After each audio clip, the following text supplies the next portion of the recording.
ఇండియాలోనే #1 varicose veins hospital Avis vascular centre. నమస్తే, welcome to Suman TV. దేశం 79వ స్వాతంత్ర దినోత్సవం సంబరాలు చేసుకుంటున్నటువంటి సందర్భంగా ప్రధాని మోదీ ఎర్రకోట మీద చేసినటువంటి ప్రసంగంలో కొన్ని కీలకమైనటువంటి విషయాలు ఈరోజు మనం మాట్లాడుకోవాలి. ముఖ్యంగా జిఎస్టీ గురించి ఆయన ఈరోజు చేసినటువంటి ప్రసంగంలో జిఎస్టీ సంస్కరణలు రాబోతున్నాయి. ఇప్పటికే దేశం మొత్తం మీద అన్ని రంగాల్లో కూడా మనం సంస్కరణలు చేసుకొస్తూ వస్తున్నాం. కొత్త తరం సంబంధించి కొన్ని కీలకమైన సంస్కరణలు చేసుకుంటూ మార్పులు చేర్పులు చేసుకుంటూ బలంగా ముందుకెళ్తున్నాం. మన దేశ సత్తా ఏమిటో ప్రపంచానికి చూపిస్తూ ఉన్నాం. మనం ఏ విధంగా ఎదుగుతున్నామో ప్రపంచం చూస్తూ ఉంది. సో డెఫినెట్గా జిఎస్టీ రంగంలో కూడా కొన్ని కీలకమైన సంస్కరణలు రాబోతున్నాయి. సామాన్య పేద మధ్యతరగతి ప్రజలకు లాభం చేకూరే విధంగా ఒక గొప్ప మార్పు జిఎస్టీలో రాబోతోంది. దీపావళి కానుకగా మేము ఈ సంస్కరణలు తీసుకొస్తున్నామని చాలా స్పష్టంగా ఎర్రకోటలో చేసిన ప్రసంగంలో ప్రధాని మోదీ అన్నారు. ఇప్పుడు ఒక చర్చ చాలా బలంగా జరుగుతుంది. జిఎస్టీకి సంబంధించి ఇప్పటికే మనకి 5%, 12%, 18%, 28% ఈ 4 రకాల స్లాబ్స్ ఉన్నాయి. వస్తు సేవలకు సంబంధించిన పన్నుల విషయంలో కేంద్ర ప్రభుత్వం ఈ 4 రకాల పన్నులు ప్రస్తుతం ఉన్నాయి కేంద్ర రాష్ట్ర ప్రభుత్వాలు. సో కేంద్రం వేసే పన్ను కావచ్చు, రాష్ట్రం వేసే పన్ను కావచ్చు, ఉమ్మడి పన్ను కావచ్చు, ఈ 4 రకాల స్లాబ్స్లో ఉన్నాయి. ఇంకా ప్రతి సందర్భంలో కూడా ప్రతిసారి జిఎస్టీకి సంబంధించినటువంటి మార్పులు చేర్పులకు సంబంధించిన భేటీలు జరిగినప్పుడు అంటే కేంద్రం అలాగే రాష్ట్ర ప్రభుత్వాల ప్రతినిధులందరూ కూడా ఒక భేటీ నిర్వహిస్తూ ఉంటారు. ఏమైనా మార్పులు తీసుకురావాలంటే అందరి అభిప్రాయాలు తెలుసుకుంటూ ఉంటారు. మార్పులు చేర్పులు జరుగుతూనే ఉన్నాయి. కానీ ఇప్పుడు ఒక గొప్ప మార్పు రాబోతోంది. దీనివల్ల ఇక ప్రభుత్వాల ఆదాయంతో పాటు పేద మధ్యతరగతి ప్రజల వాళ్ళ యొక్క కొనుగోలు శక్తి పెంచే విధంగా, వాళ్ళు కూడా సంతోషంగా స్వీకరించే విధంగా ఒక గొప్ప మార్పు తీసుకొచ్చేందుకు ప్రయత్నం జరుగుతున్నట్టుగా తెలుస్తోంది.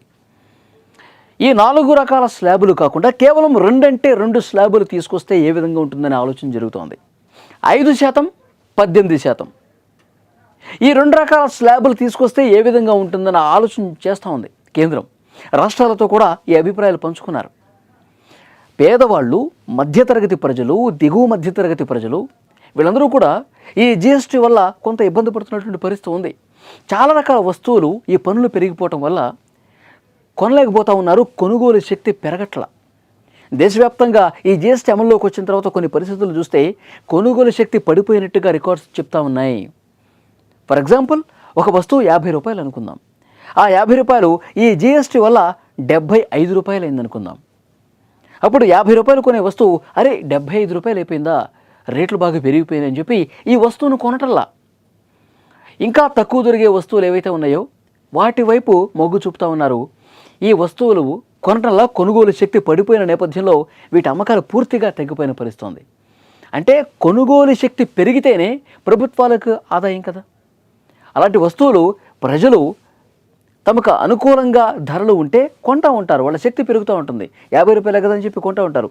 సో కొనుగోలు శక్తి పెరిగితే మెజారిటీ ప్రజలు ఆ వస్తువును కొనటం వల్ల ఏమవుతుందంటే ప్రభుత్వాలకు ఆదాయం పెరుగుతుంది.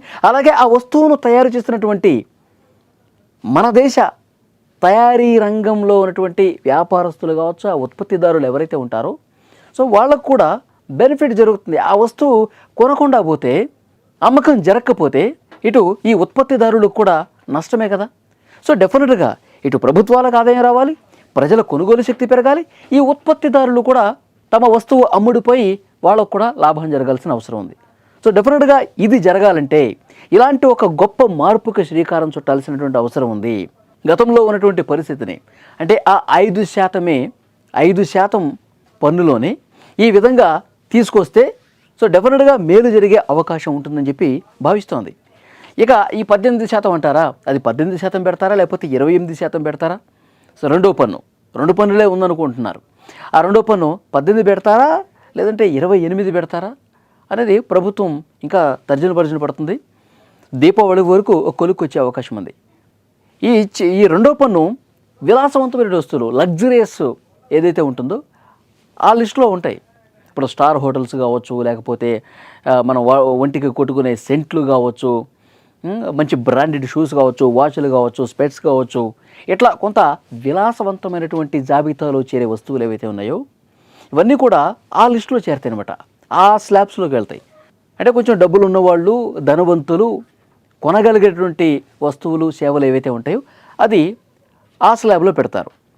పేదవాళ్ళు, మధ్యతరగతి ప్రజలు, దిగువ మధ్యతరగతి ప్రజలు, సో వీళ్ళందరినీ కూడా 5%, 5%కే పరిమితం చేసే ఆలోచన చేస్తూ ఉంది.